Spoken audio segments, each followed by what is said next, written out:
अस्सलाम वालेकुम। PSX दंगल के साथ मैं आपका होस्ट मुफीस आप सबको वेलकम करता हूँ। मुझे ज्वाइन करने शो में डॉक्टर मसूद राशिद, जो आपके होस्ट हैं शो के, मोहम्मद सुफियान। वो कुछ मसरूफियत की वजह से शो होस्ट नहीं कर सके, इसलिए आज मैं आया हूँ। बट नेक्स्ट वीक से इंशाल्लाह वही कंटिन्यू करेंगे। अस्सलाम वालेकुम and welcome to the show. Doctor साहब कैसे हैं आप? वालेकुम सलाम जी, क्या हाल चाल। बिल्कुल ठीक ठाक सर। आप बताएं, आपका हाल और मार्केट का हाल दोनों किस तरह के हैं? मार्केट को इसमें प्रॉब्लम तो नजर नहीं आ रही, बस थोड़ी सी ब्रीदर ले रही है। किसी खबर का इंतजार कर रही है, देख रही है कि मॉनेटरी पॉलिसी क्या आएगी। फिर दूसरा ये था कि ये जो आपको पता ही है कि जो महीने का जो आखिरी हफ्ता होता है उसमें थोड़ी सी वॉलेटाइल होती है, थोड़ी सी साइडवेज होती है, क्योंकि लोगों ने शिफ्टिंग स्वैपिंग करनी होती है। और अगले जो है ना उसमें जाना होता है साइकिल में, अगले मंथ के उसमें जाना होता है। ये जो भी ये रोल ओवर कर रहे होते हैं और बदला फाइनेंसिंग यही होती है उन्हें। डॉक्टर साहब, आपने कहा मॉनेटरी पॉलिसी को देखिए। मॉनेटरी पॉलिसी हम एक्सपेक्ट कर रहे हैं 30 जुलाई। तो क्या लग रहा है आपको, क्या मॉनेटरी पॉलिसी आएगी? और मार्केट, जब हम ये कहते हैं कि फॉरवर्ड लुकिंग है, तो क्या एंटिसिपेट कर लिया मार्केट ने कि वो मॉनेटरी पॉलिसी तो सूंघ रही है, तो चल नहीं रही, साइडवेज हुई भी है।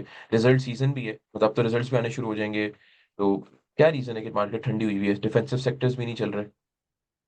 की वजह ये है कि कुछ पाकिस्तान में पेट्रोल की प्राइसेस ऊपर जाती जा रही है, जिसके नतीजे में थोड़ा सा इन्फ्लेशन का डर है। मार्केट के लिए अच्छा नहीं है? मैक्रोज आपके ठीक हो रहे हैं? आपकी ये नंबर्स जो हम पेट्रोल की बात करते हैं, वो टैक्सेस रेस करने के लिए या आपके इम्पोर्ट प्रेशर कम करने के लिए, इस तरह चीजें बेहतर हैं इस डायरेक्शन में? अभी कागज पे देखा जाए तो हमारी जो इंटरेस्ट जो रेट्स हैं वो हाई हैं, 11% पे। जबकि ये महंगाई जो है वो 5-6% के ऊपर है, ठीक है ना। तो वो तकरीबन 5 और 6% का फर्क मौजूद है इंटरेस्ट रेट्स में और इन्फ्लेशन। नॉर्मली तो ये चाहिए तो ये ना कि साइड बाय साइड चले। तो उसमें ये स्टेट बैंक चूंकि एक कॉशियसली अप्रोच रखता है, क्योंकि वो आगे चीजें देख रहा होता है कि आपके ये जो पेट्रोल इंटरनेशनल मार्केट में क्या सिचुएशन है, जंगों की क्या पोजीशन है, अगर सप्लाई चेन में प्रॉब्लम आती है तो उस वक्त क्या होगा। तो वो सारी चीजें सामने रखते हुए 4-5% का कुशन रख के चल रहा है। सही है। तो जो मार्केट है वो इंतजार कर रही है कि हम कब ये चीजें दोनों अलाइन करें, ताकि देखें जो बिजनेसमैन है ना उसको कम रेट पे करना चाहिए। तो 11% का रेट अभी भी बहुत ज्यादा है। ये 4-5-6% का होगा तो पाकिस्तान में लोकल जो बिजनेसमैन है ना वो इन्वेस्टमेंट शुरू करेगा। तो डॉक्टर साहब, जब मार्केट, अभी तो हमारी मार्केट ऑल टाइम हाई पे ही चल रही है, लेकिन जब मार्केट अपने वो फिफ्टीज की सीरीज के अंदर जब अपना हाईज हाईज लगाने शुरू किए थे, तब interest rate all time high पर ही थे। लेकिन तब कॉन्फिडेंस शायद ज्यादा था। लेकिन हमने हमेशा ये चीज पढ़ी और सुनी है कि इन्वर्सली प्रोपोर्शनल, इंटरेस्ट रेट ऊपर है तो मार्केट नीचे। लेकिन हमने इंटरेस्ट रेट भी ऊपर देखे और मार्केट भी ऊपर देखी। अब किस ऐसा क्या टाइम हो रहा है की कि बात इंटरेस्ट कर रेट तो रहे हैं? नीचे आने शुरू हो गए। ये जब मार्केट किस अपने टाइम? 55,000 60,000 की रैली पकड़ रही थी और अपने ऑल टाइम हाई बना रही थी, तो इंटरेस्ट रेट भी हाई पर थे। और अब तो इंटरेस्ट रेट रिवर्स हो गए। तो फिर क्यों मार्केट अब अगर इंटरेस्ट रेट एक ही इवेंट है, अगर आपको लगता है इंटरेस्ट रेट के बाद कोई और इवेंट है जिसको, जो मार्केट जिसको देखेगी, रिजल्ट सीजन भी कुछ ऐसा नजर नहीं आ रहा जिससे मार्केट कोई पुश पकड़े? देखिए इसमें ये होता है कि जो आप बात कर रहे हैं ना वो मार्केट ने फॉरवर्ड लुकिंग होने की हैसियत से वो सुन लिया था कि इंटरेस्ट रेट्स जो हैं वो 22% से गिरना शुरू हो। ठीक है। ठीक है। अब मार्केट को प्रॉब्लम कहाँ पे आएगी, वहां पे जहां पे ये सूंघेगी कि इंटरेस्ट रेट बढ़ना शुरू हो गया। ठीक है। सही तो है। अभी तो ऐसी कोई बात नहीं है कि इंटरेस्ट हम्म। रेट बढ़ना शुरू हो गया। बिल्कुल। तो जो रिवर्स साइकिल शुरू होगा वो इंटरेस्ट रेट बढ़ने की सूरत में होगा, जब वो मार्केट सूंघ लेगी कि इंटरेस्ट रेट्स जो है बढ़ना शुरू हो गए। अभी तो इंटरेस्ट रेट जो गिरना शुरू हुए थे उसके नतीजे में अब ये 11% पे जो इंटरेस्ट रेट रुके हुए हैं वहां पे मार्केट भी रुक गई है, क्योंकि मार्केट अभी एंटिसिपेट कर रही है कि ये इंटरेस्ट रेट मजीद गिरेंगे और ये इनको 5-6-7% पे जाना चाहिए। और उसके नतीजे में फिर ये है कि जब ये जैसे जैसे उस तरफ को सफर बढ़ेगा, यानी कि एक जगह पे आके अब वो बैलेंस हो गई है ना। अब जैसे और मसलन बढ़ेगा तो ये और 1,000-2,000 पॉइंट, मतलब अब वन याद रखें कि 1% इंटरेस्ट रेट गिरेंगे तो 1,000-1,500 पॉइंट मार्केट चढ़ जाएगी। ये इसका फॉर्मूला होता है तकरीबन। असूलन तो 1% का 2,000 होता है तकरीबन। तो अगर 1% गिरेंगे तो 1000 से 2000 पॉइंट के दरमियान एक और जंप ले लेगी। उसके बाद एक और 1% गिरेंगे तो और जंप ले लेगी। यानी कि इंटरेस्ट रेट वर्सेस मार्केट जो इंडेक्स है उसका फॉर्मूला इस तरह का है। ठीक है। लेकिन आई तो थिंक अगर हम अभी इस इंडेक्स पे 1% 2% करेंगे तो शायद 1000 2000 से पॉइंट ऊपर थोड़े से निकल जाए, 1000 से थोड़े से ऊपर पॉइंट हो जाए। तो आप क्या रीड कर रहे हैं कि अभी इस मॉनेटरी पॉलिसी में इंटरेस्ट रेट कम होंगे या अनचेंज रहेंगे? जो जो इकोनॉमिस्ट हैं और जो अच्छे जो एक्सपर्ट्स हैं वो तो यही कह रहे हैं कि 50 बेसिस से, और ये ब्रोकरेज हाउसेज जितने बड़े बड़े हैं सब यही कह रहे हैं कि 50 बेसिस पॉइंट से लेके वन, के बीच में कम हो जाएंगे। जो कि हाँ 0.5 से लेके वन तक कम। हम्म, और और कुछ कह रहे हैं कि अनचेंज होंगे। पोल शोर होते रहते हैं, लेकिन है कि मेरा ख्याल है कि ज्यादा जो बायस है ना, जो ज्यादा परसेंटेज उन लोगों की है जो ये समझते हैं कि या 50 बेसिस कम होंगे या वन। ये सही है। और लेट्स से कि मार्केट 50 या 100 बेसिस पॉइंट को सेलिब्रेट भी कर लेती है, तो कितने ही पॉइंट्स ऐड हो जाएंगे? 2000 3000? इस इंडेक्स पे 2 3 हजार तो आई थिंक उतनी वैल्यू भी नहीं रखता अब, क्योंकि इंडेक्स हमारा इतना बढ़ चुका है। अगर मान लेते हैं 2 3 हजार पॉइंट्स ऐड भी होते हैं, तो उसमें कौन से सेक्टर्स में कंट्रीब्यूशन होगा उन पॉइंट्स की वजह से? में अब नहीं, अब सुन ले ना, मार्केट एक ये इंतजार कर रही है कि हमारा जो अमेरिका की जो टैरिफ पॉलिसी है, क्योंकि इसहाक डार साहब अब इस वक्त अमेरिका पहुंच चुके हुए हैं, तो अब वो फाइनल नेगोशिएशंस में है टैरिफ।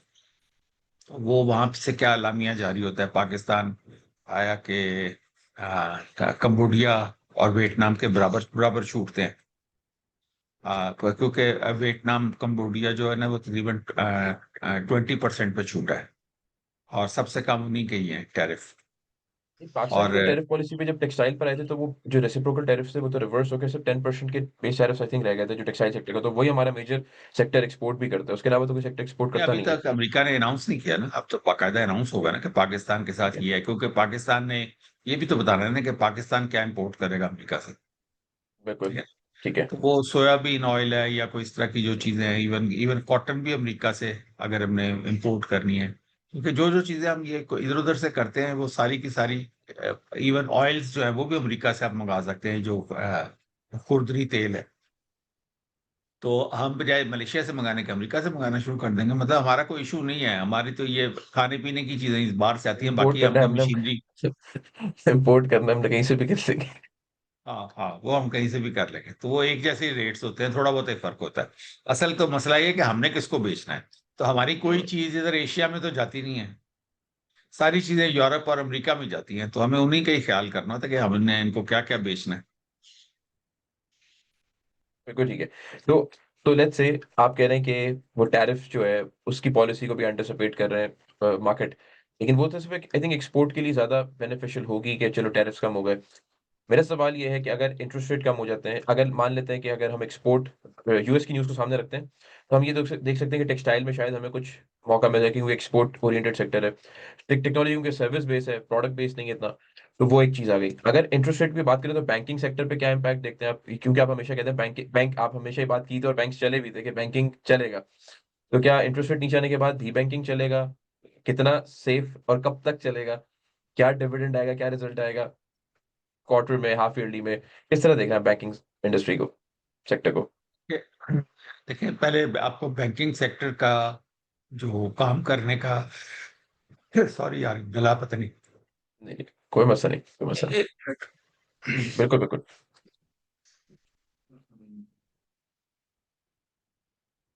बैंकिंग सेक्टर के ना काम करने का आपको तरीका समझ आना चाहिए कि दो तीन चीजें इंपॉर्टेंट होती हैं इसमें। एक तो ये है कि इनका स्प्रेड कितना है, लेंडिंग और बोरोइंग के दरमियान क्या फर्क रखते हैं।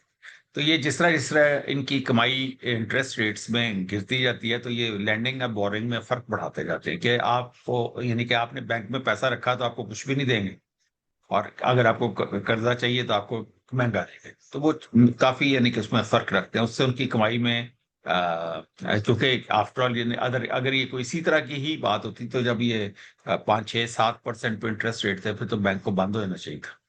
तो बैंक तो सारे चलते ही रहे थे, और सारे उस वक्त भी मुनासिब से डिविडेंड दे रहे थे हमेशा बैंक्स में।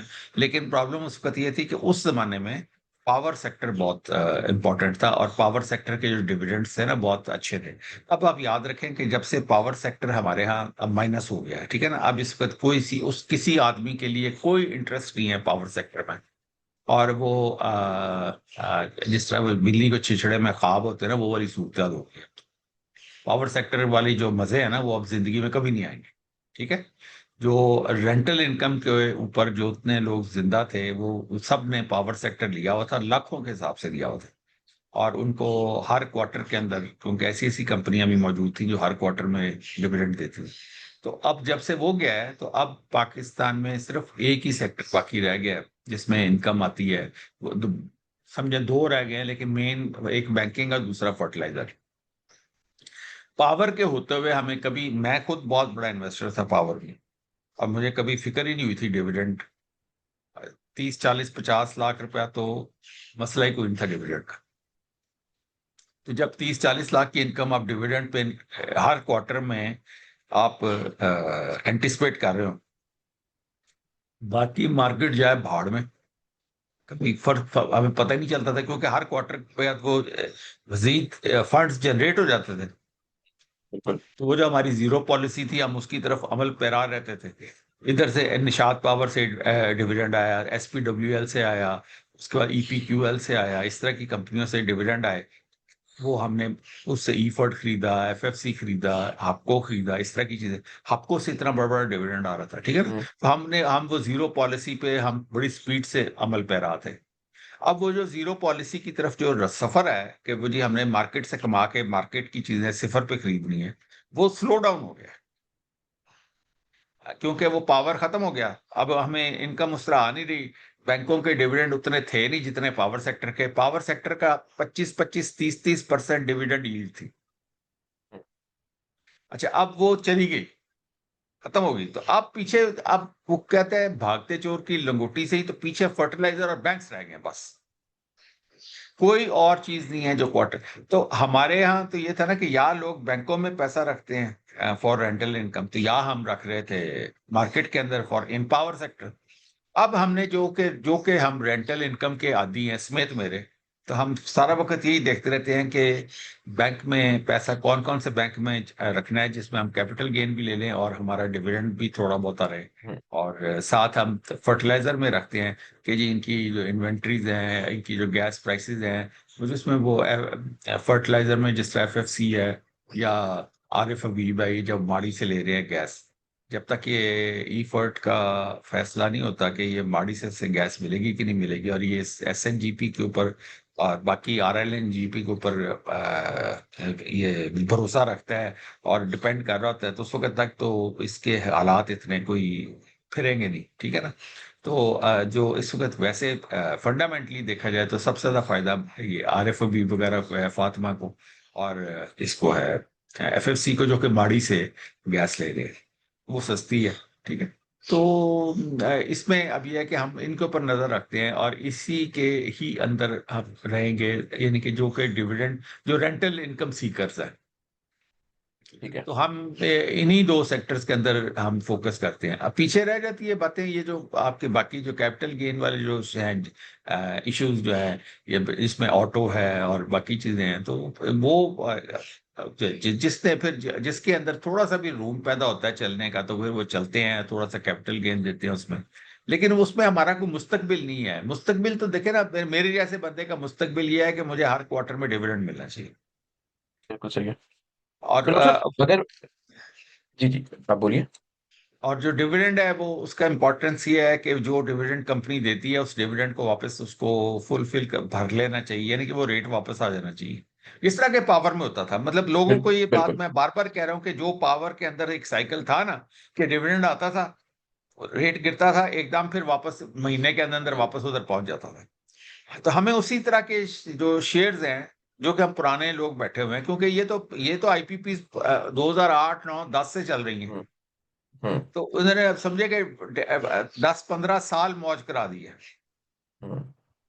तो अब बिल्कुल वो ठीक है। मौज खत्म हो गई है, अब तो मार्केट के अंदर हमारे जैसे लोगों के लिए तो अंधेरा है। वो मौज खत्म अंधेरा हो है। गई है, आप ये तो डॉक्टर बिल्कुल। साहब मौज, मैं यही पूछना चाह रहा था, अगर अगर मान लेते हैं कि वो वाली मौज खत्म हो गई जहाँ पे आप पावर सेक्टर को कह रहे हैं कि बहुत ज्यादा हमें एक अच्छा डिविडेंड मिलता था, एक अच्छा, और वो एक्स करके वापस भी आता था, तो क्या स्ट्रैटेजी शिफ्ट नहीं होनी चाहिए? क्या आप जैसे स्विंग ट्रेड करते हैं, क्या उससे हो सकता है कि डिविडेंड से ज्यादा आप कमा लें? कुछ ना कुछ अगर आप अपनी स्ट्रैटेजी रिवर्स करें, डाइवर्सिफाई करें, रिवाइज करें, तो शायद उससे कोई स्ट्रैटेजी, क्योंकि अगर आप कहते हैं कि अंधेरा हो गया उस मार्केट में, वक्त से तो दैट उस मीन्स। मुफीज उस वक्त से लोग यही करने की कोशिश कर रहे हैं जो आप कह रहे हैं। उसमें प्रॉब्लम क्या आ रही है?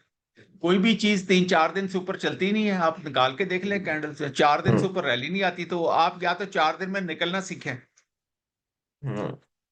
और सही है। जितने वो जो लोग हैं, मतलब है कि इस वक्त तो प्रॉब्लम ये आ गई है कि ये जो डे ट्रेड वगैरह जो है और स्कैल्पर्स हैं, वो तो वैसे ही लॉस खा रहे हैं, क्योंकि उसमें वॉलेटिलिटी इतनी है, मार्केट इतनी ऊपर चली गई है कि वो इतनी स्पीड से ना लोग एंटर होते हैं ना बाहर निकलते हैं। ठीक है ना, क्योंकि वो जिस तरह फॉरेन जो पेयर्स हैं, ये जो फॉरेक्स के, वो पिप्स के अंदर मूव करते हैं। या तो मार्केट अब पिप्स में मूव करनी शुरू हो जाए, बात समझ रहे हैं? कुछ ठीक है। वो 1 पिप, 2 पिप, 3 पिप की हम्म। मूवमेंट शुरू हो जाए, तो वो उसमें तो कमाई कोई नहीं है। पाकिस्तान में तो इतनी महंगाई है, हर चीज में डॉलर, वो क्या रुपया इतना डी वैल्यू है, में पिप क्या चलने हैं। तो वो वाली मूवमेंट है नहीं है। तो अब चलनी तो रुपयों में है, तो रुपयों के अंदर जो है वो इतनी कमाई नहीं हो रही, तो इस वजह से अच्छा, अब जो स्विंग वाले हैं वो मतलब है कि 3 दिन की स्विंग, 4 दिन की स्विंग, कोई स्विंग नहीं होती। और थोड़ी लंबी स्विंग। हाँ जी, तो अब तो मार्केट जो है वो उस वक्त से लोग, उस वक्त से ये स्विचिंग और स्वैपिंग ही चल रही है, जब से ये पावर खत्म हुआ है। अब बैंकों ने रैली दी, इकलौती रैली फर्टिलाइजर और बैंकों ने दी है, तो बस वो चले हैं। जो चीज लंबी रैली देगी वो ही चलेगी ना। बिल्कुल। तो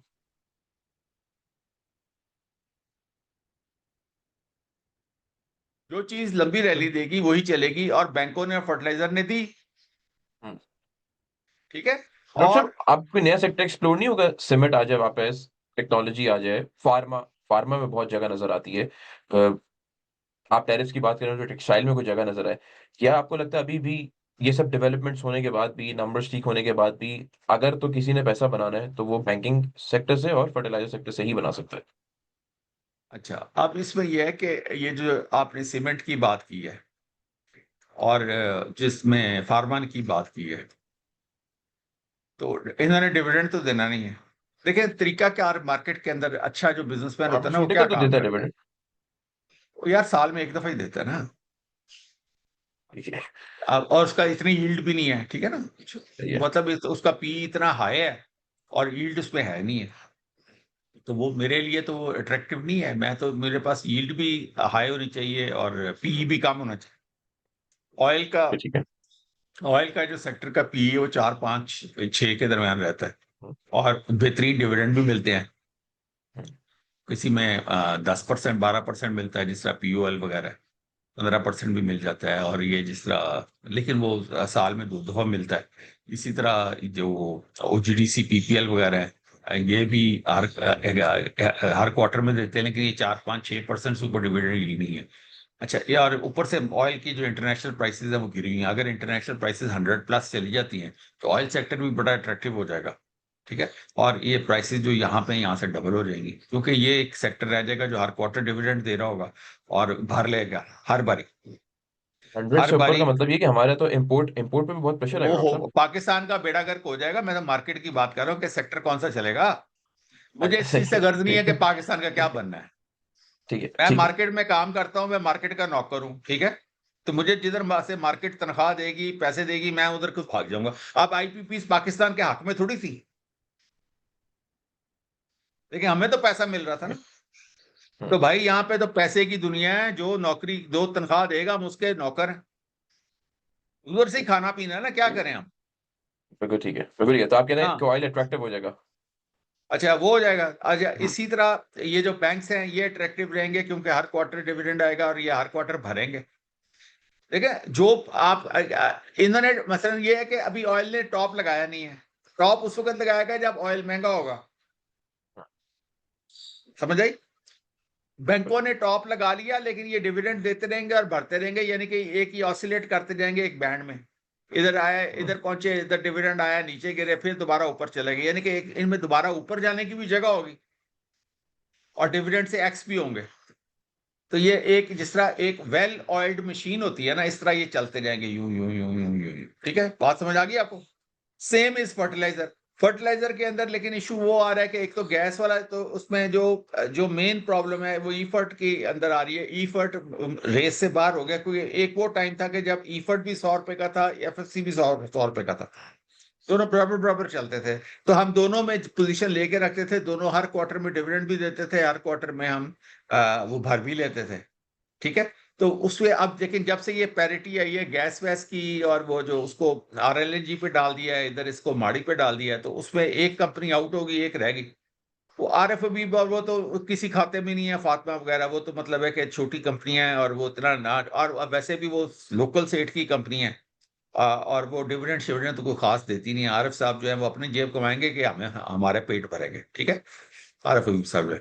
तो इसमें अब ये होगा कि यानी कि उसके अंदर एफएफसी एक अच्छी कंपनी है, जिसमें हर क्वार्टर में डिविडेंड, उसका भी टॉप लग गया, और वो भी ऊपर टॉप तलाश कर रही है कि कहाँ पे जाना है, और वो एक जगह पे ठीक है। जाके वो भी खड़ी हो जाएगी, क्योंकि एफएफसी आप खुद सोच लें, जब पहले थी जहां पे 100 रुपए पे थी, तो 10-15 साल 100 रुपए पे रही थी। हम्म, मतलब उसने जहां पे अपने टॉप तलाश कर लिया, उसके बाद फिर वो अपने वही जो डिविडेंड में टॉप तलाश कर लेता है ना, जिस तरह बैंकिंग है, हम्म, उसने टॉप तलाश कर लिया, और अब वो ऊपर से वहीं से ऊपर नीचे होता रहेगा। हम्म, इसी तरह जो एफएफसी है, उसने भी वो टॉप तलाश कर लेगी, वो भी इसी तरह ऊपर नीचे होती जाएगी। ईफर्ट की भी यही सिचुएशन होगी। ठीक है, ऑयल की सिचुएशन होगी उसी तरह। जो अभी तक जो कि ऑयल की प्राइसेस नीचे हैं, तो वो निचले बैंड में टॉप तलाश किया बस ने, और ऊपर नीचे इस तरह होती रहती है क्वार्टर की। अब आप जो बात कर रहे हैं ठीक है। कि सीमेंट की, और इसमें जो है दूसरा टेक्सटाइल, फार्मा, ये कैपिटल गेन्स वाली कंपनियां, इन्होंने कोई डिविडेंड नहीं देना, तो इनकी जो प्राइस एक्सप्लोरेशन होती है ना, वो कुछ वो यानी कि स्पेकुलेशन पे मबनी होती है। सोचते हैं कि इतना रिजल्ट आएगा, इसमें ये ईपीएस आएगी, वो जो अब जिस तरह होंडा कार का था जी, 8 रुपए का रिजल्ट आएगा, उसकी जगह 5 रुपए का आ गया। ठीक है, इस तरह करके मतलब है कि जो आप सोच रहे होते हैं उस तरह, वो GHNI GEL का रिजल्ट जो है वो बहुत, अगर ऊपर टॉप क्लास आ गया, तो और थोड़ा और ऊपर निकल जाएंगे, लेकिन डिविडेंड शिविडेंड कोई नहीं हो। ठीक है, तो लेकिन वो अगर उसमें हम स्पेकुलेशन के ऊपर ही रहेगा। तो स्पेकुलेशन पे फिर इंपॉर्टेंट ये होता है कि आपको वही बात है कि निकलना भी आना चाहिए कि किस टाइम पे आपने निकलना है। पाकिस्तान के अवाम में प्रॉब्लम ये है कि ट्रेडिंग और मार्केट में स्पेकुलेशन जो में क्या लोग, फर्क है फिर हाँ, ट्रेडिंग और स्पेकुलेशन में क्या फर्क है? ट्रेडिंग में स्पेकुलेशन तो होती है ना, प्रोबेबिलिटीज ऑफ स्पेकुलेशन ही का नाम ट्रेडिंग है। लेकिन ट्रेडिंग में पाकिस्तानी फेल हो जाते हैं ना, कि पाकिस्तान में भूखा जो है बेचारा किसी दूसरे को रोटी तो नहीं खिला सकता। तो हमारी प्रॉब्लम यह है कि हम जो है वो अपना पेट भरा नहीं, दूसरे का पेट कैसे भरना शुरू करते हैं। हम जो है ये टाइम पे निकल नहीं सकते, हमारे यहाँ ग्रीड, अगर अगर ग्रीड मीटर हो ना, जिस तरह दुनिया में आपको पता है कि तमाम स्टॉक मार्केट्स के अंदर, हर इंडेक्स के अंदर ग्रीड मीटर होता है। तो अगर हमारा ग्रीड मीटर हो, तो हम 90% से कभी नीचे बात आए ही ना। आप बात समझ रहे हैं? अगर आप बिल्कुल बाइनेंस ठीक है। खोलें, तो आपको सबसे ऊपर ग्रीड मीटर नजर आ रहा होता है, तो वो 65% पे चल रहा होता है बाइनेंस में। ठीक है, पाकिस्तान में अच्छा ग्रीड मीटर अगर खुलेगा, तो 90% से ऊपर जाएगा, क्योंकि हमारे तो लालच इतना है, हम तो मरे हुए हैं। अब हम भागी, हम जो है उसमें जो हमारा खराब जो सिलसिला है हमारा, तो हम तो मरे पड़े हैं। हमारे पास कोई कारोबार नहीं है, बैंकों ने इंटरेस्ट देना, हमारे पैसे जो बैंकों में पार्क थे उधर से सूद मिलना बंद हो गया। तो अब अच्छा, तो तो अगर मैं अल्लाह तवक्कल है हर चीज। तो अगर मैं आपको बोलूं कि आप टेक्निकल चार्ट्स पे हमें लेके चलें व्यूअर्स को, और ये बताएं कि अभी मार्केट की रेंज आप क्या देख रहे हैं इंडेक्स की, कहाँ तक आपको लगता है मार्केट जा सकती है, कहाँ पे रुक सकती है इस पीरियड के अंदर, एंड कौन से सेक्टर्स या कंपनीज आपको लगता है कि कुछ अच्छा पोटेंशियली गेन दे सकती हैं, आपको चार्ट्स पे क्या रिफ्लेक्शन नजर आ रही है? चार्ट्स पे हम देखते हैं, लेकिन मैं ये कह रहा हूँ कि पहले हम ये देख लें कि अभी आगे जो है, यानी कि मैंने आपको बताया कि बैंकिंग अपना टॉप तलाश करके वो बिल्कुल सही। उधर ही से डिविडेंड उसी में देना घूम रही शुरू है। कर देंगे, और बिल्कुल। वहीं पे वो ऑसिलेट करना शुरू कर देंगे एक बैंड में। बिल्कुल। इसी फर्टिलाइजर का तरह भी यही है। फर्टिलाइजर भी एक बैंड में। ऑयल भी एक बैंड में, ये 3 सेक्टर हो गए। बिल्कुल हो अच्छा, गया। अब बाकी सारे जो है वो जिसका रिजल्ट जरा सा खराब आएगा वो धड़ाम से नीचे वापस 200। मार्केट जो है ना वो चल रही है अप ट्रेंड में, ठीक है ना। तो जो चीज बिल्कुल गिरती है वो 200 ईएमए के ऊपर आके रेस्ट करती है और वहां पे कंसोलिडेट होना शुरू कर देती है, और उस वक्त का इंतजार करती है जब थोड़ी सी कोई अच्छी खबर आए, फिर दोबारा ऊपर चढ़ती है, फिर इसी तरह करके, इस तरह करके मार्केट का, आप मार्केट के, मैं हमेशा कहता था मार्केट एक स्कीम के तहत चलती है। जो ट्रेंड के अंदर चीजें होती है ना, वो या 44 ईएमए पे तो या 100 ईएमए के तक ही मैक्सिमम करेक्ट करती है डेली में। सही है। और जब गिरती हैं तो वापस 200 ईएमए के ऊपर आके सपोर्ट लेके तो फिर वो खड़ी हो जाती है। जो डाउन ट्रेंड में होती हैं वो जिस तरह जो आपका टेक्नोलॉजी है, या जिस तरह आपकी ये अटबा वगैरह है, ये अभी ये जो अब जब से ये खबरें टेक्सटाइल की आनी शुरू हुई हैं तो वो 200 ईएमए से ऊपर को निकल रही हैं, जिस तरह निशात मिल निकल गई या एनसीएल वगैरह चलेगी। ये 200 ईएमए से ऊपर निकल के 44 ईएमए की तरफ, और इस तरह मनी यानी कि ये ऊपर की तरफ इन्होंने सफर, हालांकि ये सारा का सारा जो टेक्सटाइल सेक्टर था ये 200 ईएमए से नीचे था, डाउन ट्रेंड में था। लेकिन अब चूंकि इसके अंदर वो फॉरवर्ड लुकिंग होती है और इसके अंदर अच्छी खबरों की उम्मीद है, तो ये एक यानी कि इन्होंने डाउन ट्रेंड छोड़ दिया हुआ है और ये दोबारा अप ट्रेंड के अंदर ही है, और ये 200 ईएमएस से ऊपर को है, और ऊपर नीचे हो रही है इस तरह मुख्तलिफ चीजों में, ठीक है ना। तो अब इसमें ये है कि जो लोग, कहने का वो मेरा मकसद था कि जब तक लोग एग्जिट करना नहीं सीखेंगे और एक एक हद तक प्रॉफिट लेके उसको बेचना नहीं सीखेंगे, तो उसमें वो उसी के अंदर बैठे रहते हैं, तो नतीजा तो नहीं होता है कि जो भी वो गेन करते हैं वो अपनी जेब से वापस दे देते हैं और फिर वो बैठे ही रहते हैं, क्योंकि मार्केट के अंदर आपने देखा है कि वॉल्यूम्स कम है, लिक्विडिटी का फुकदान है, और मार्केट जितनी भी चल रही थी वो ये जो म्यूचुअल फंड्स के पास जो वॉल्यूम्स आए थे ना, इसके फंड्स आए थे इसमें निकलने की वजह से, क्योंकि उनके ऊपर वो टैक्स ज्यादा लगा है। वो किसी सेक्टर के अंदर किसी जो जो म्यूचुअल फंड्स जो डेट इंस्ट्रूमेंट्स में डील करते हैं उनको लगा है टैक्स ज्यादा। तो उन्होंने क्या किया कि वो लोगों ने जो उनके पास फंड्स थे मूव कर उन्होंने कहा कि आप दिया। हमें दूसरी तरफ मूव करें। हाँ तो वो हाँ। जब तक तो वो बाइंग कर रहे हैं, ये सारी की सारी रैली म्यूचुअल फंड्स की थी।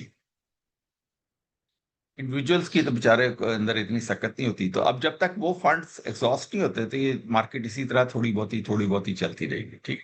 और इसी तरह जब ये 1% जब इंटरेस्ट गिरेगा तो वहां पे मजीद म्यूचुअल फंड्स मजीद बाइंग करेंगे। ठीक अच्छा, है। म्यूचुअल फंड्स, इंश्योरेंस और बैंक्स, ये तीन जो बड़ी बड़ी चीजें होती हैं ये बाय बिल्कुल सही है। करती हैं। अच्छा, पीपी जो है, जो फॉरेन वाले हैं वो लगातार ही सेलिंग पे हैं, तकरीबन 1 साल हो गया हुआ है, वो तो नहीं आ रहे अभी पाकिस्तान।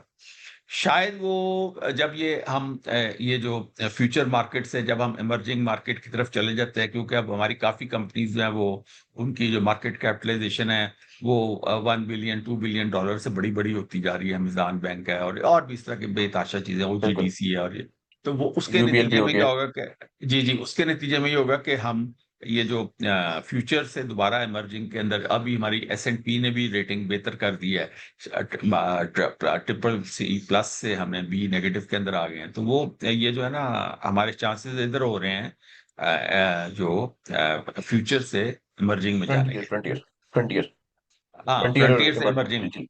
हाँ, फ्रंटियर से हम इमर्जिंग में जा रहे हैं, अगर हम वहां पे चले गए तो वहां पे हमारी फिर बाइंग आएगी फॉरेनर्स की, ठीक ठीक है। है। वैसे डॉक्टर साहब जब हम ये खबरें देखते हैं कि फॉरेन पैसा आ रहा है पाकिस्तान में, इन्वेस्टर भी आ रहा है, पैसा लगा रहा है, लेकिन ऑन नहीं दी आ अदर रहा हैंड ना, वो मार्केट और नहीं आ रहा, किधर आ रहा है, कौन सा फॉरेनर बाहर है? जब आप जो जो इन्वेस्टमेंट्स आती हैं, जो डील कौन साइन सी होती हैं कौन सी वो कतर एमओयूज से, है, कौन सी डील? MoUs yes MoUs. तो मैं ये कहने लगा था कि बाहिर तो ये लगता है कि पैसा मूव हो रहा है पाकिस्तान में, फॉरेन नहीं इन्वेस्टर भाई, इंटरेस्टेड है वो नहीं भाई, पाकिस्तान में कोई आने के कोई लिए। ओ यार मेरी जान, जीरो इन्वेस्टमेंट है मेरी जान, कौन सी इन्वेस्टमेंट आई है? हद होगी आपकी, $100 के फॉरेनर को नहीं लेके आता। इन्वेस्टमेंट वहां पे आएगी जहां पे आपका जो लोकल इन्वेस्टर पहले इन्वेस्ट करे, क्योंकि इन्वेस्टमेंट गवर्नमेंट टू गवर्नमेंट तो बहुत कम होती है, ज्यादा तो प्राइवेट सेक्टर में होती है। प्राइवेट सेक्टर वाला जो बाहर से इधर आएगा तो वो या तो अपना दफ्तर इधर खोले, या वो मेरे अंदर एक बंदा ढूंढेगा कि कौन बंदा, तो जब वो मेरे अंदर एक बंदा ढूंढेगा तो ये थोड़ी कहेगा पैसा मेरा ते तू आ जा, वो कहेगा भी अद्धा पैसा तू ला आधा मैं लाना। तो मैं कहूंगा भाई मैं तो इधर नहीं लगाना, इधर पॉलिटिकल इंस्टेबिलिटी है, इधर ये है, इधर महंगाई इतनी है, इधर किसी चीज का कोई हाल नहीं है, इधर जो टैक्स सबसे बड़ा, जब तक हुकूमत ये बात नहीं समझेगी कि आपको पता है कि एओपी वगैरह पे एक हद के बाद 69% टैक्स है, आपको पता है 69, यानी कि 100 रुपया आपने कमाया, 70 30 के रुपए करीब चला तेरा, गया। 70 रुपए गवर्नमेंट के हैं। उसके बाद ये जो बड़ी बड़ी कॉर्पोरेट्स हैं, आपको पता है ये 50%, 55%, यानी कि 100 रुपया कमाया, 55% हुकूमत के, 45% आपका। तो ये तो कोई भी बंदा इधर, कोई भी जी शऊर जी होश बंदा इस टैक्स रेट के ऊपर खुदकुशी करे, मैं कहता हूँ को पागल आदमी होगा। अगर आप लोग, अगर आप भी पागल ही होंगे जो कि ये समझेंगे कि इधर ये इन्वेस्टमेंट आनी है इस टैक्स रेट के होते हुए, जहाँ पे 100 में से 70 हुकूमत का, 30 आपका, और 100 में से 60 हुकूमत का, 40 बड़ी बड़ी कंपनियों का। इस रेट पे भाई मेरे किसने इन्वेस्टमेंट करनी है? मैं कहता हूँ कोई पागल का ही बच्चा होगा कोई इन्वेस्टमेंट करेगा। मैं ऐसा अल्फाज इस्तेमाल कर रहा हूं कि आपको पता नहीं चल रहा कि भाई इधर कमाई ही नहीं है तो किस चीज की इन्वेस्टमेंट करनी है। स्वाय बैंकों के, बैंकों में अब ये आ गया कि वो जो उन्होंने उनको वो होगा कि ये जो है ना फॉरेन एक्सचेंज, वो जो कंपनीज को उनको इजाजत मिली है, कुछ कमाइयां इसमें भी शुरू हो जाएंगी। फिर इसके अलावा आप ये देखें कि हालांकि इंटरेस्ट रेट गिरते जा रहे हैं, बैंकों के डिपॉजिट्स बढ़ते जा रहे हैं।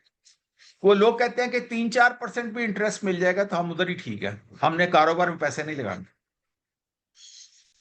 ठीक है, तो वो जो मतलब फॉरेनर एक आएगा एक एक तो वो मुझे कहेगा ना भाई पैसे लगा, तो मैं तो नहीं लगा रहा, तो वो खुद कैसे आएगा? मान लेते हैं कि फॉरेन इन्वेस्टर नहीं आ रहा, आपकी बात ठीक है।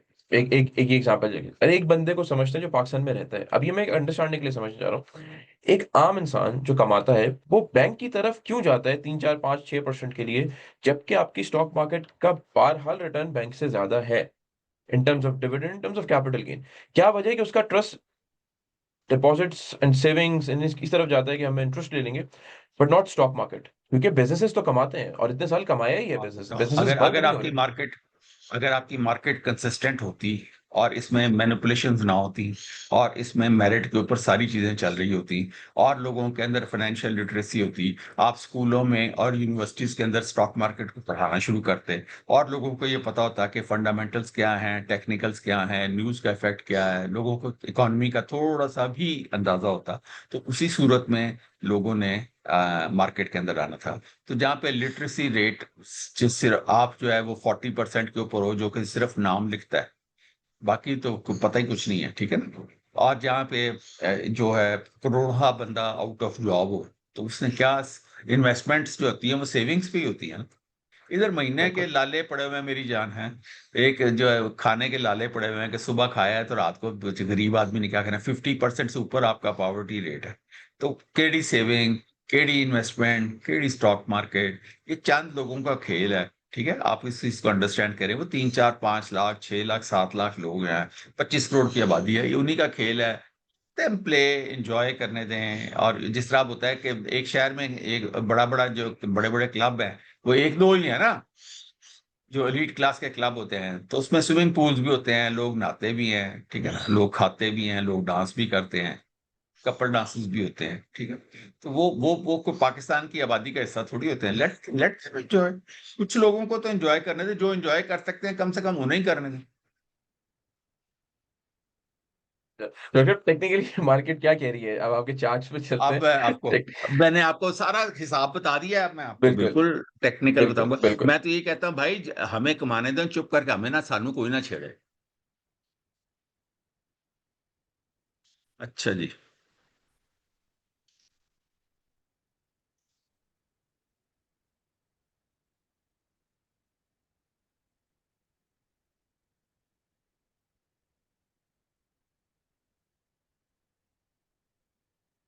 स्क्रीन नजर आ रहा है? जी जी, आ रही है।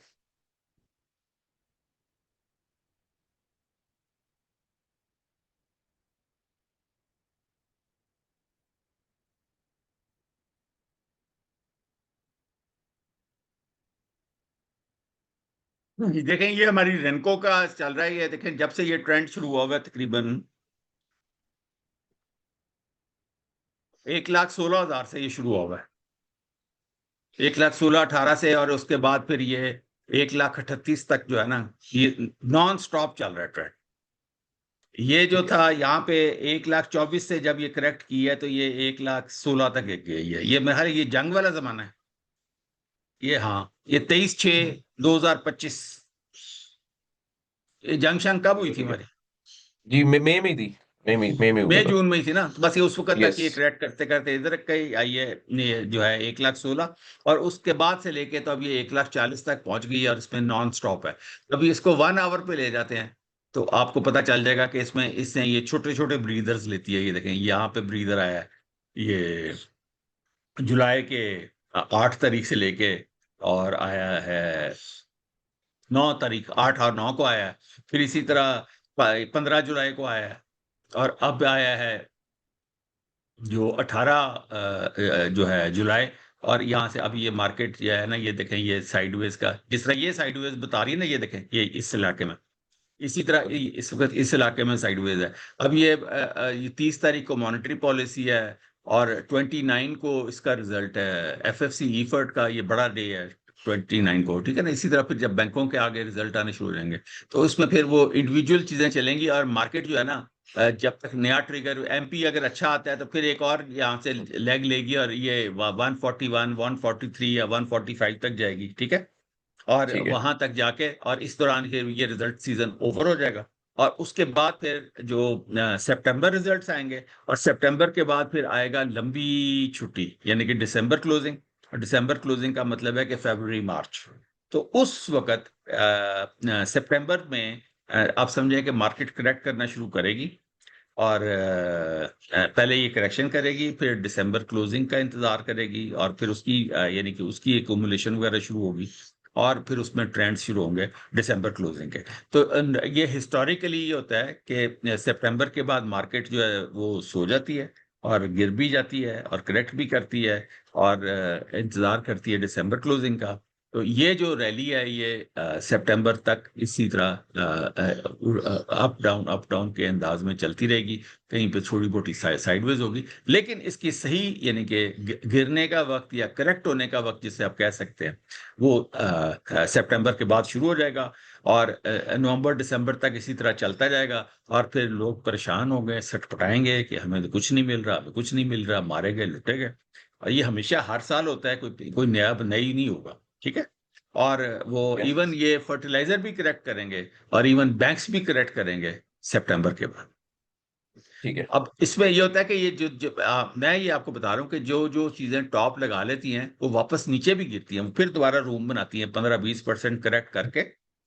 इसी दौरान डिविडेंड आते जाते रहते हैं, और फिर इसी दौरान फिर दोबारा वो टॉप लगाती हैं, फिर वापस नीचे आ जाती हैं। इस तरह करके मार्केट असूलन मार्केट सारा वक्त किसी ना किसी बैंड के अंदर रहती है, किसी ना किसी बैंड के अंदर रहती है। वो बैंड जो है वो हमेशा मैंने आपको बताया हुआ है, कि आपको टीच भी किया हुआ है, कि वो जो बैंड्स है ना, वो डॉन्शन चैनल्स डिस्कवर कर रहे होते हैं।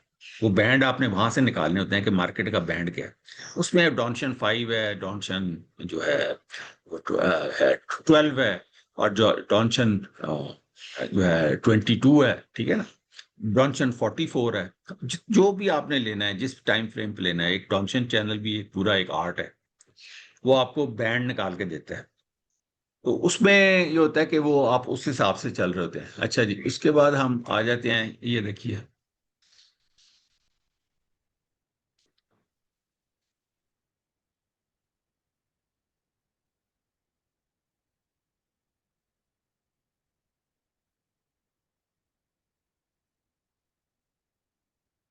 ये मैंने सेट करके रखे थे, लेकिन वो सारे ये ना, ये रिफ्रेश होते रहते हैं। अच्छा जी, इसमें हमने क्या करना है।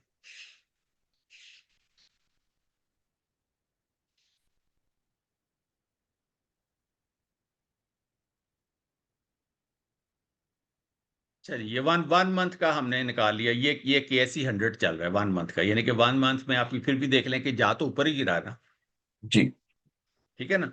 तो अब आप ये देखिए कि इसमें कमर्शियल बैंक्स चले हैं ना, तो ये देखें लगातार ये चल रहे हैं, यानी कि कमर्शियल बैंक मार्केट को बीट कर रहे हैं, ठीक है।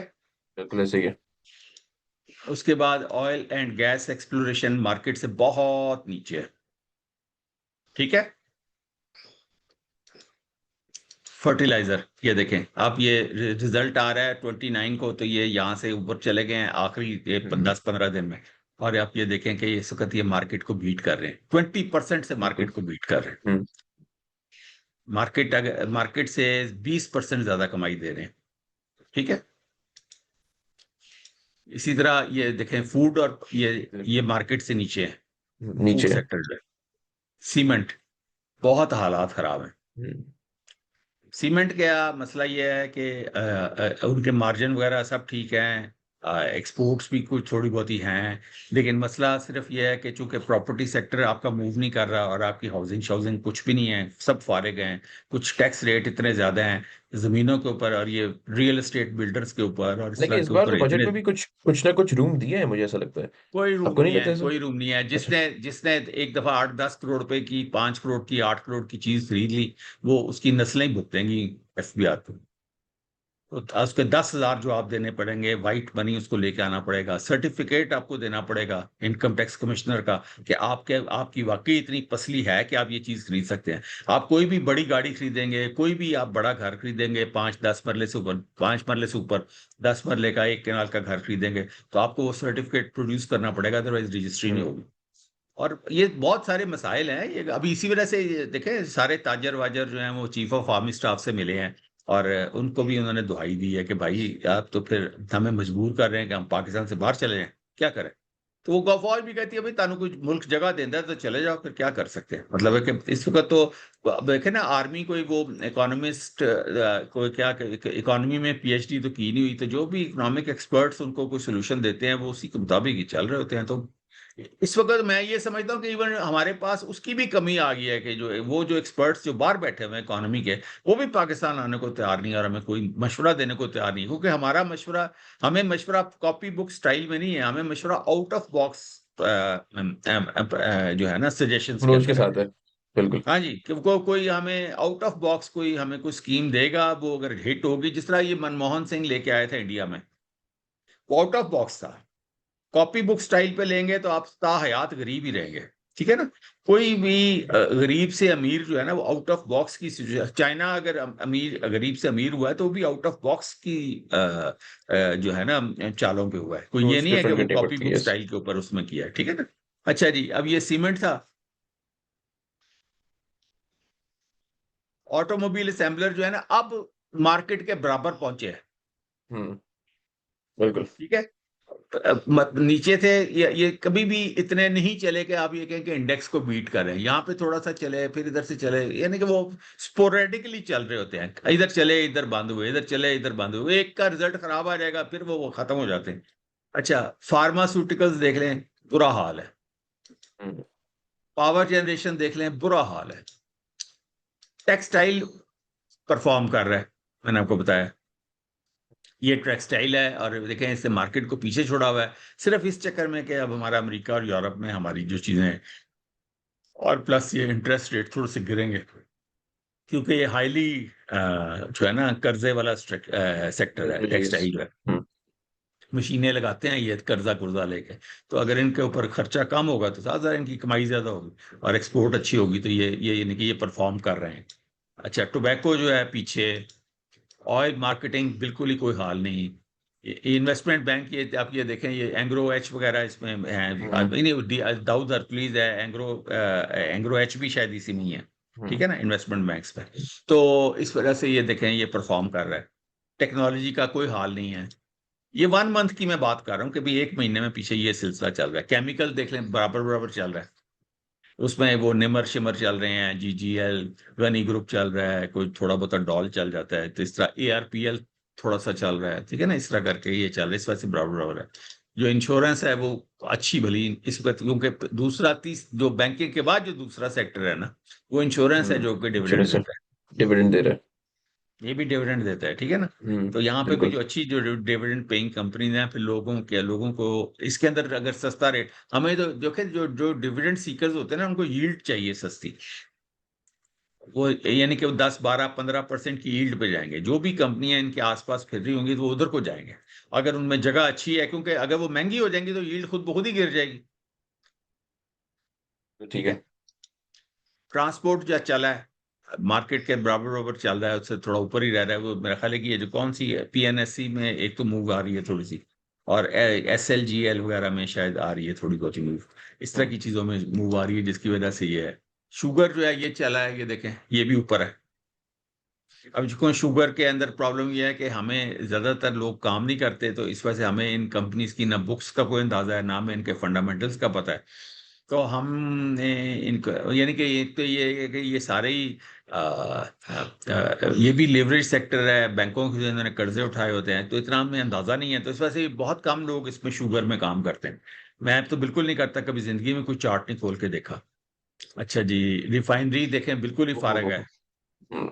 अच्छा, उसके बाद ये मिसलेनियस है, ये चल रहा है। इसमें कुछ कंपनी होंगी, जिस तरह ये सिद्दीक टिन प्लेट चला था, और इस तरह की और चीजें चली थी, काफी एकेडी वगैरह चीजें, ये जो है इनके कुछ कंपनियां हैं वो चलती रही हैं, तो मेरा मिसलेनियस चला है। ठीक है।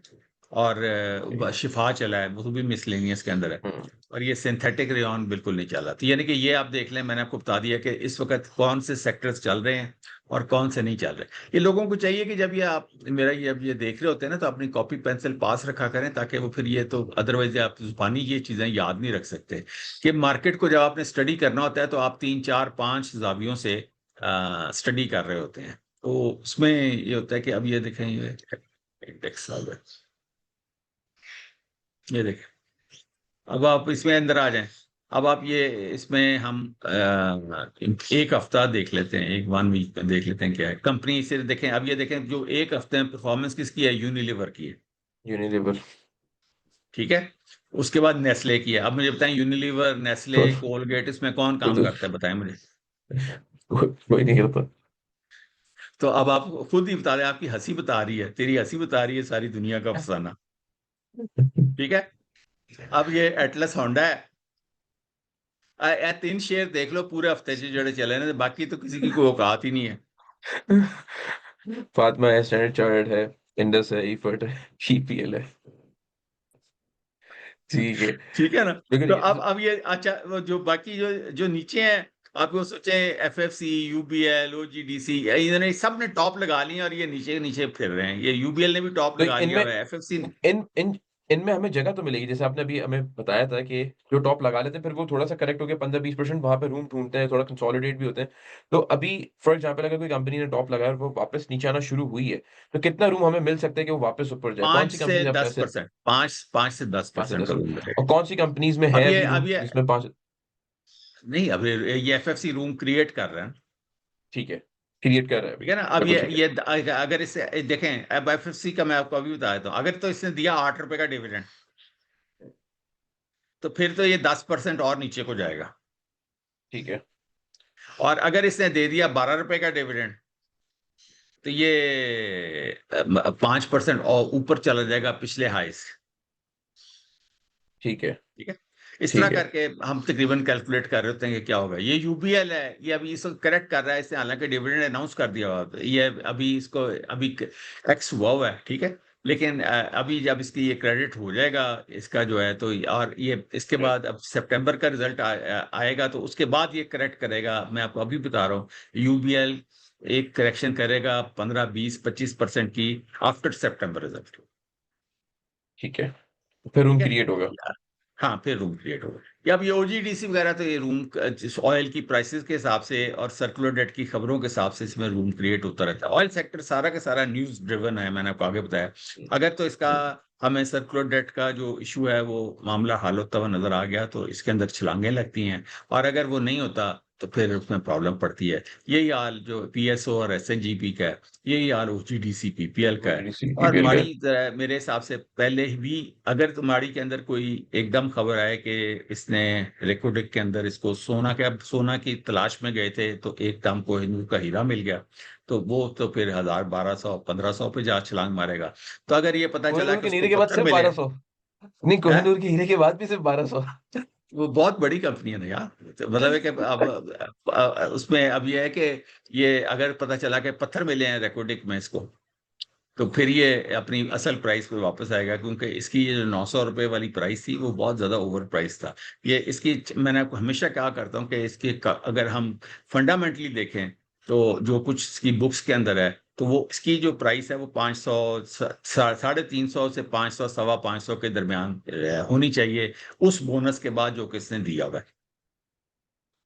ठीक है, वो 3300 रुपए से ये नीचे गिरा हुआ है ना। 800% का बोनस तो। हाँ जी, 800% का जो बोनस है, तो हाँ उस हिसाब से फिर देखा जाए तो अब लोग उसको कैलकुलेट ही करने को तैयार नहीं है कि इस बोनस को कैसे इसको एडजस्ट कर दें। लोग यही समझते हैं कि ये 3300 ही वाली कंपनी है और वो बोनस से कोई फर्क नहीं पड़ेगा। बोनस 50%, 100% तक तो भरा जाता है। 800% का बोनस भरना तो कम से कम 5, 7 साल, 8 साल चाहिए। ठीक है।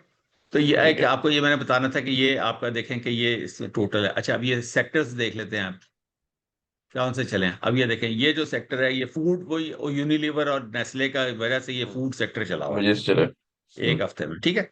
और ये ऑटोमोबाइल चल रहा है, और बाकी कोई सेक्टर नहीं चला।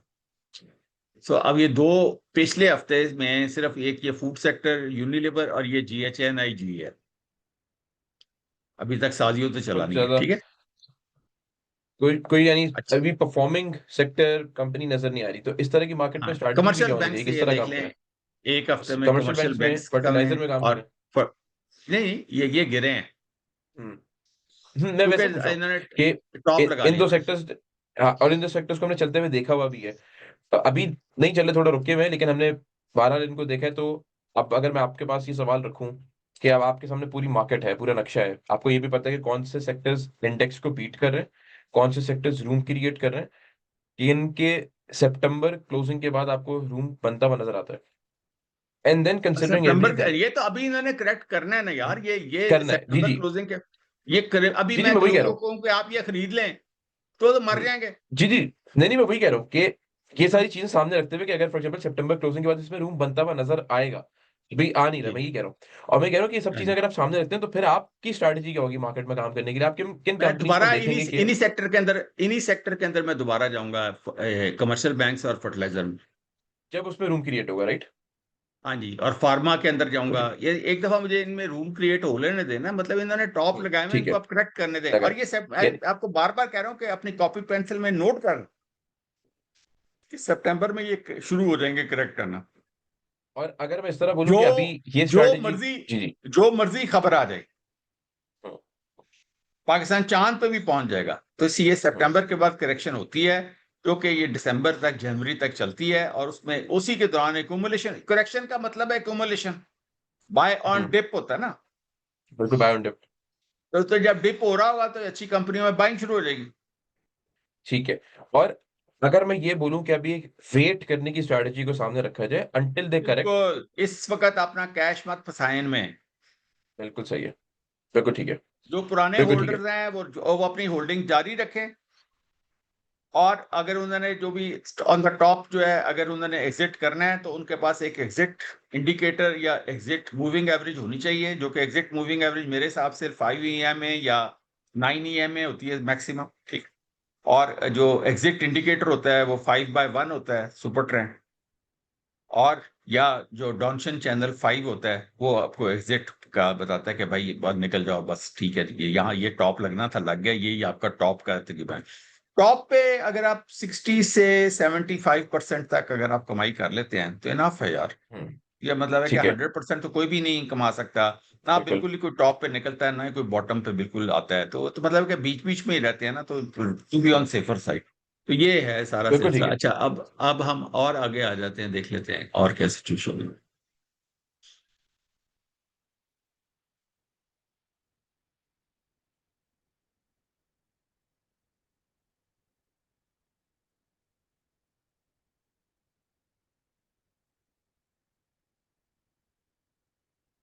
ये सारे आप देख लें, ये BML, FFL, ASL, ये आप देख लें, ये एक हफ्ते की कारकर्दगी। हीफा, CLCP, मैं इनके ये कैसे AHCL CHBL, ये इस तरह के हैस्कॉल, मतलब कोई भी आपको काम का शेयर जो है ना, जिस जो बड़ा बड़ा शेयर है जिसके ऊपर हम ज्यादा खेलते हैं या जिसके ऊपर हम करोड़ों रुपया लगा सकते हैं, इनमें से किसी भी शेयर में हम करोड़ों रुपया नहीं लगा सकते। जो इतना भी कोई बड़ा जो सेफ इन्वेस्टर है, वो ये इसमें जुआरी सारे हैं, या जवान जवान लोग जो हैं जो कि जुआ खेलते हैं, जो कि टिप्स के ऊपर भी चलते हैं, वो सारे के सारे इनके अंदर खेलते रहते हैं। ये टिप्स पे चलने वालों की इस वक्त सीजन चल रहा है, जिसने जो टिप दे दिया, ठीक है। बिल्कुल ठीक है, इसी बिल्कुल तरह ठीक के है। आपको टिप मिल रहे हैं, MDTL ले लें, मीडिया टाइम्स ले लें, फलां ले लें, ये ASL ले लें, BML ले लें, और बनीज ले लें, ये सारे टिप्स इसके चल रहे होते हैं, उसी के ऊपर इनकी बाइंग सेलिंग हो रही होती है। अच्छा जी, उसके बाद आप आ जाएं। हाँ, ये देखें, ये हाइकनाशी का देख लें, ये इस वक्त एक ट्रेंड के अंदर चल रही थी, ये इसने प्रॉपर एक ट्रेंड लिया है। अब यहां से आके इसने 1 2 3 4 5 6, यानी कि इवन अब तो बिल्कुल ही डोजीज बनने शुरू हो गए हैं। यानी कि अब ये भी बता रही है कि इस पर ये तो सबसे, यानी कि ये, यानी कि अब ये समझें कि ये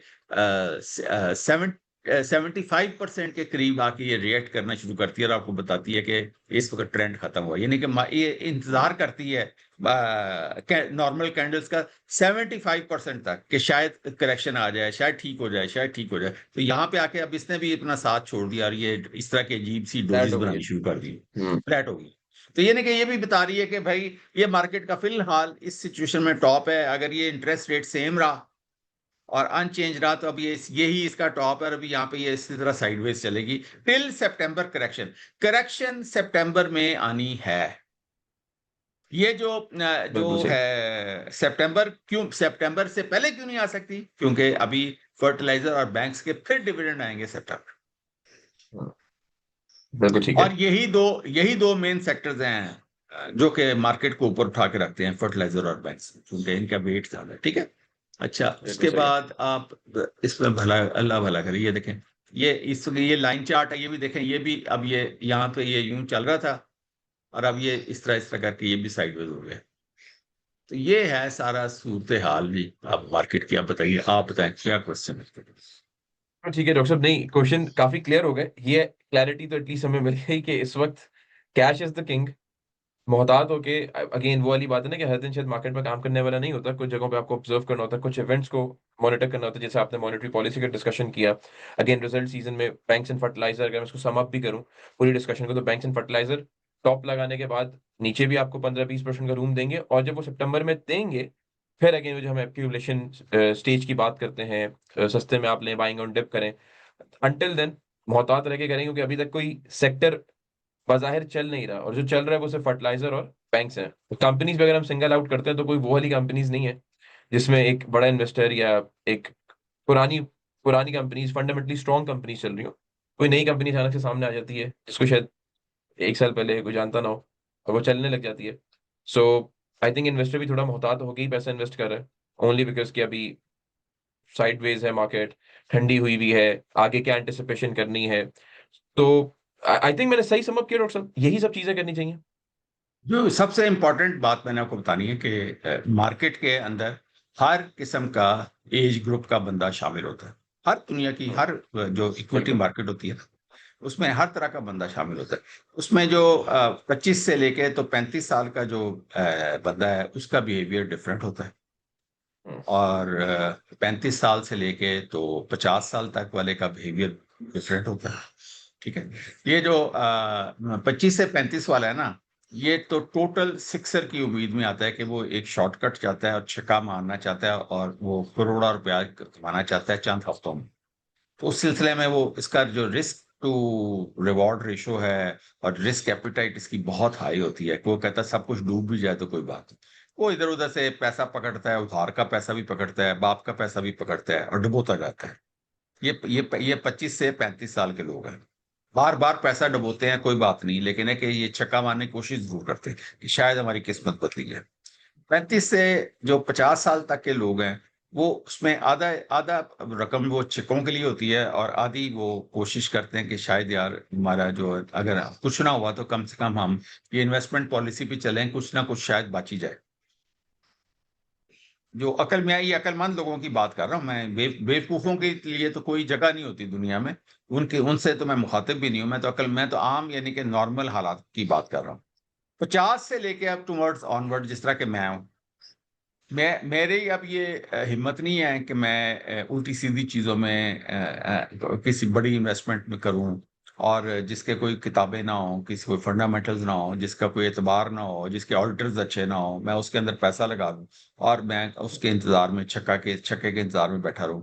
मैं वो करूंगा कि मुझे हर क्वार्टर में डिविडेंड मिले और हर क्वार्टर में वो कंपनी अपना डिविडेंड भरे। वहां पे मैं अगर अकलमंद हूंगा तो मैं एक लेवल के ऊपर, एक अच्छे रेट के ऊपर आके चीज खरीदूंगा और एक अच्छे रेट पे आके चीज बेचूंगा। मैंने ये फैसला करूंगा कि मैंने डिविडेंड लेना है या मैंने कैपिटल गेन लेना है। अब जिस तरह मैंने एफएफसी बेच दिया हुआ है, क्योंकि मुझे पता है कि मैंने उसमें बहुत ठीक ठाक कमा लिया है, ठीक है। तो मैंने अब उसको एक्स होने के बाद हो सकता है खरीदूं, क्योंकि लोगों की फिर उम्मीदें गिरेंगी। तो वो उसमें थोड़ी बहुत ही 5-7% का बूम बन करेक्शन जाएगा। आएगी। रूम बनेगा तो मैं उसको दोबारा खरीद लूंगा, लेकिन मैंने उसमें कैपिटल गेन बुक कर लिया है। ये ईफर्ट में मैं कल परसों कर लूंगा। क्योंकि वो जो आप मैं ये देखूंगा कि मैंने अगर 50,000 शेयर भी मेरे पास पड़ा हुआ है, तो 8 8 रुपए के हिसाब से मेरे पास 4 लाख रुपया मिलेगा ना। लेकिन इस वक्त मेरे पास 32 लाख रुपए का कैपिटल गेन जमा हुआ है। तो वो मैं बेवकूफ हूँ, मैं वो 4 लाख रुपए को 32 लाख रुपए जाने दूं, तो मैं चुप करके अपना वो बुक करूंगा। अल्लाह अल्लाह खैर चलो। तो इस तरह की चीजें हैं, जिस तरह मैं यूबीएल में कर लिया, एमसीबी में कर लिया, फिर उसके बाद बैंक अल्फला में कर लिया, ये सब में मैं गेन बुक करके बैठा हुआ हूं, ठीक है।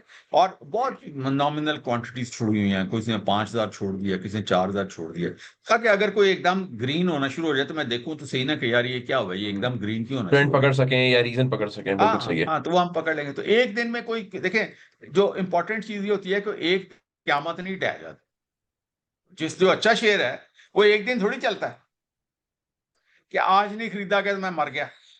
मैं आज हम्म, नहीं खरीदूंगा, कल खरीद लूंगा। अगर अच्छा है तो वो कल भी अच्छा ही रहेगा ना। बिल्कुल ऐसे ही है।